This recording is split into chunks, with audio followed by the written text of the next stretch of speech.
Guys, and welcome back to MS Tech Tutorials. And in today's video I'm going to be showing you guys how to get the best settings for the highest amount of FPS possible in Dying Light the Beast. And let's get straight into the video. So the first thing that you guys can do is make your way over to these settings. From settings, what you want to do is you want to make your over to this video tab right here. When you click on video, you want to go ahead and first thing that you guys can do is go ahead and change the quality down to whatever fits you best. For example, very low quality or medium quality, right? This will obviously help, get your FPS up the lower you go.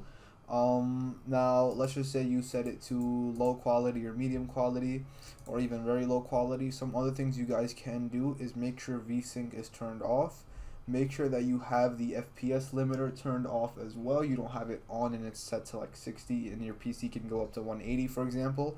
So make sure you have that set off.